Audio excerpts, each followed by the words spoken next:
Okay, I have done my morning yoga, had breakfast. I am on my third cup of tea.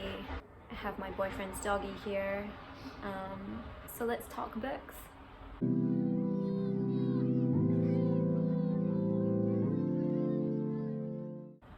Okay, so now that we're into the start of February, I feel like it would be a good time to wrap up what I read in January. I started the year with possibly what's going to be my favorite book of the year. I know it's really early to say, but it was Blueberries by Ellena Savage. I can't say enough good things about this book. It is a collection of essays, essays concerning understanding, and she kind of covers and explores what it means to be a woman, what it means to be an artist, a writer, a traveler. There is just so much good stuff in here, so much considered, intelligent thought. I was waiting, this sounds bad, but I was like waiting for an essay where I'd be like, oh, you know, that one was fine, but every single one was great. I would say content warning for the first couple for rape and sexual assault, so just be sensitive about that if you are picking it up and you know that that will affect you. Something that I really loved about this was a lot of experimental form. So it wasn't just essay after essay after essay, which is great. I love a collection of essays. But she played around with the form in a way that made every new subject feel really fresh and something new. She was super insightful, very funny, very biting and compelling with her writing. I just really felt very understood reading this. Am I slightly sad that I don't have the US cover? Yes. Does it make me love this book any less? No, it doesn't. It was fantastic. Would recommend to absolutely everyone. Okay. The next book I read was Assembly by Natasha Brown. I don't actually have that here. I've loaned it out to a friend. This was a debut novel. It's incredibly slim. It's maybe only 100 pages, I think. But I feel like that really just speaks to Natasha Brown's incredible ability to distill so much, so powerfully into such a small amount of space. Themes of race, class, identity, gender. She does it in such a clever way with the plot. You want to know what's going to happen.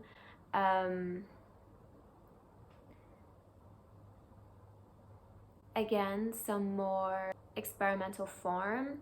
So even though the book is very slim, as I said, it's only like 100 pages, the narrative is broken up by these vignettes. Alone, they would be so great, and they pack so much into just like little bits of writing. But when they're kind of inserted in between this narrative, they only serve to like really underscore everything that the narrator is going through and feeling. I can't believe that it's a debut because it is so well considered and so powerful, especially knowing that Natasha Brown doesn't come from a literary background. I listened to a really good podcast episode that was an interview with her. One of the podcasts that I listen to most, and it's one of my absolute favorites, is Literary Friction with Olivia Bright and Carrie Plitz. They talk books, they interview authors. They had Natasha Brown on speaking about Assembly, and I would highly recommend that if you enjoyed this book or you're curious and you want to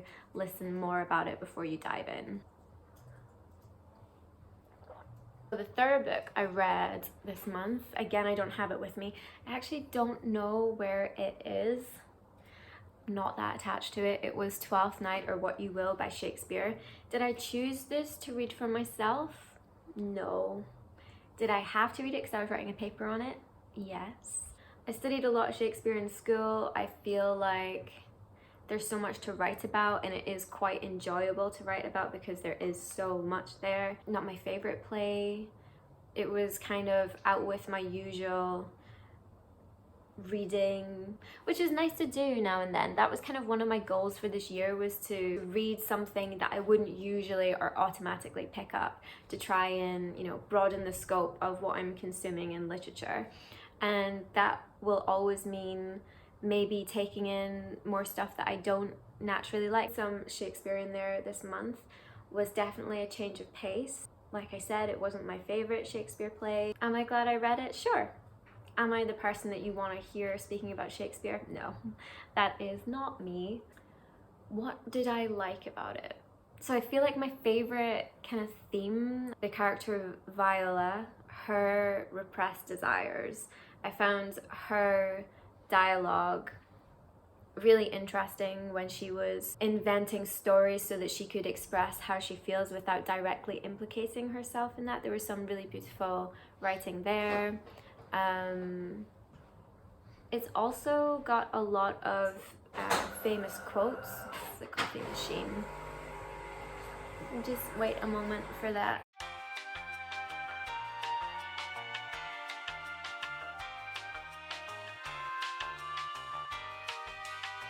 So there are some quotes from this particular play that you will most likely have heard of. Some are born great, some achieve greatness, and some have greatness thrust upon them. That's from Twelfth Night, as is if music be the foot of love, then play on. So it was nice to come across these sayings in their original context. Would I reread it? No.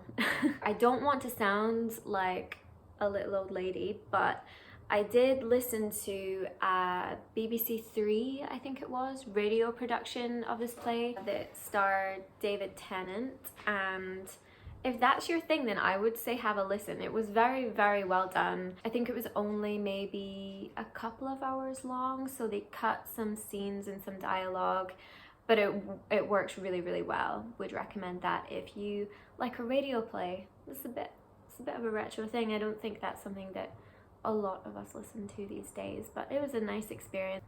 Fourth book of the month, The Writing Life by Annie Dillard. It's another collection of essays, and yes, I loved it. This was so good. A much needed change of pace after reading Shakespeare, I've got to say. So the reason I picked this book up was last year I read another collection of essays by Alexander Chee called How to Write an Autobiographical Novel, and in it he writes about Annie Dillard being his professor, his writing professor.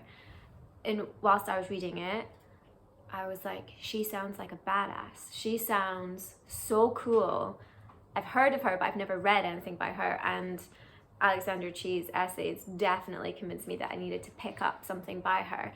And because he was writing about her in the context of being a professor, I felt like a collection of essays was the right way to go about reading her. So I read this and I loved it. There was some really beautiful writing. She parallels a lot of her practice to nature, and that was really beautiful to read. She talks a lot about the daily slog of having a practice and keeping a practice, and how she doesn't romanticize the life of an artist. She's just very honest, and I really, really appreciated that. That is something that I genuinely love, is seeing behind the scenes and learning the process of how different artists work and how pieces of art are made. I love to listen to interviews where people talk about their process. I love documentaries. So this book was really good because that is something that I definitely enjoy. She definitely covered the agony and the ecstasy of being an artist, not just talking about how brilliant it is when you write, but really capturing the frustration that you come up against when you're trying to create something. And I just really appreciated her realness. Also, there is an essay about some guy who flies planes, and she gets in a plane with him, and she is a daredevil. I was reading it like, Annie, I would never, and she goes for it. If you like learning about artist processes, then this is definitely for you. Last on my very short list for this month is Severance by Ling. This isn't something that I would naturally gravitate towards and pick up because it is extremely plot heavy, but I'd heard such great things about it. As soon as you open it, there is like a list of nominations and awards that this book has won. Seriously impressive. 1, 2, 3, 4, 5, 6, 7, 8. 8 pages of praise. Like, that's a lot. So I went into it not really thinking I was going to love it, but maybe enjoy it. And you know what, that probably sums up my experience. I didn't love it. I did enjoy it more so towards the end. I did think it was interesting that this was written in 2018, I think. Let me just check that. Got to get through all the praise to find the publishing note. 2018, and it is set amidst a pandemic. I just thought it would be interesting to pick up a pandemic novel considering what we've been living through for the past couple of years.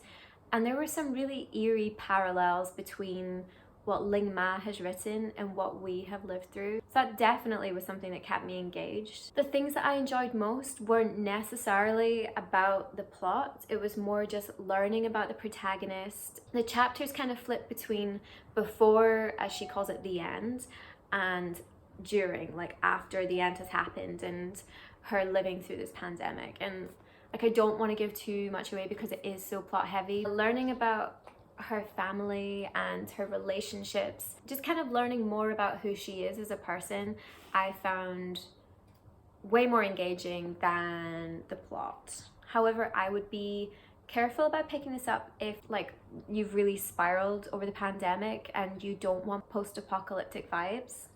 If you're trying to avoid post-apocalyptic vibes, avoid this book for sure. But if you are someone who really loves a bit of fast-moving plot, then I would recommend this. NPR said, stunning, audacious, a fresh take on both office politics and what the apocalypse might bring. Some good praise. That is all I read this month. So for me, this is quite a slow reading month, which is fine. Sometimes that happens. Hopefully next month, this month, we're in February, I can kind of pick things up and read a bit more, but trying not to get hung up on those numbers. As a Virgo moon, that is quite hard. I want to be doing all that I can all the time. Let me know what you read this month. I want to know what your favorite book was. Was there anything that you were really disappointed by? I would love to know. Thank you so much for watching, and thanks for your support. I love you, I appreciate you, and I will see you next time.